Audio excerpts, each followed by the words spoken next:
చంద్రకళ అయితే తన షాప్ ఓపెనింగ్‌కైతే వస్తూ ఉంటుంది. అక్కడ తెలుగింటి పచ్చళ్ళు అని రాసి ఉండడం చూసి చాలా హ్యాపీగా ఫీల్ అవుతూ ఉంటుంది చంద్రకళ. ఇక అదంతా చూసి చాలా హ్యాపీగా ఫీల్ అవుతూ ఉంటుంది. నిజంగా చాలా బావుంది. తెలుగింటి పచ్చళ్ళు పేరే బావుంది అని చెప్పేసి అనేసరికి అక్కడ గ్రాండ్ వెల్కమ్ ఇస్తూ ఉంటారు చంద్రకళకి. అది చూసి చాలా హ్యాపీగా ఫీల్ అవుతూ ఉంటుంది చంద్రకళ.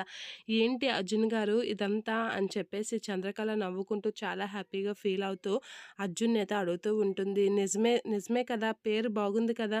మీ పచ్చడిలో తెలుగుతనం ఉట్టి పడుతుందండి. అందుకే పేరు కరెక్ట్‌గా సరిపోతుందని తెలుగింటి పచ్చళ్ళు అని పెట్టాను. పేరు బాగుంది కదా! అని చెప్పేసి అనేసరికి నిజంగా చాలా బాగుందండి. మీ ఆలోచన చాలా మంచిదే అని చెప్పేసి అర్జున్‌తో అయితే చంద్రకళ అంటూ నవ్వుతూ ఉంటుంది. సరే పదండి ఓపెన్ చేద్దాం ఇక అని చెప్పేసి అంటూ రిబ్బనయితే ఇద్దరు కలిసి కట్ చేస్తూ ఉంటారు.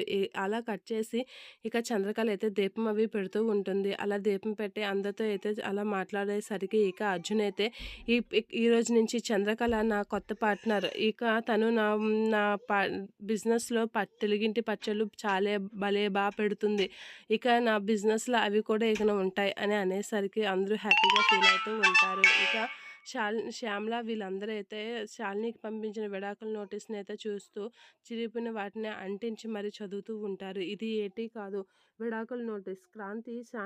శాలినికి విడాకుల నోటీస్ పంపించాడు అని అనేసరికి అక్కడే ఉన్న విరాట్ వాళ్ళ అత్తయ్య అయితే షాక్ అవుతూ ఉంటుంది. ఏంటి ఇది నిజమేనా అని అనేసరికి ఏంటి నీకు క్రాంతి విడాకుల నోటీస్ ఎందుకు పంపించాడు అని అయితే వాళ్ళొచ్చి శాలినిని అడుగుతూ ఉంటారు. శాలిని అయితే కోపంగా చూస్తూ ఉంటుంది. శాలిని వైపు వాళ్ళు పొగరుగా చూస్తూ ఉంటారు. ఇక నీ ఆటలు సాగవు అని చెప్పేసి అయితే అంటూ ఉంటారు. ఇక శాలిని అయితే ఏం సమాధానం చెప్పకుండా అలా చూస్తూ ఉంటుంది.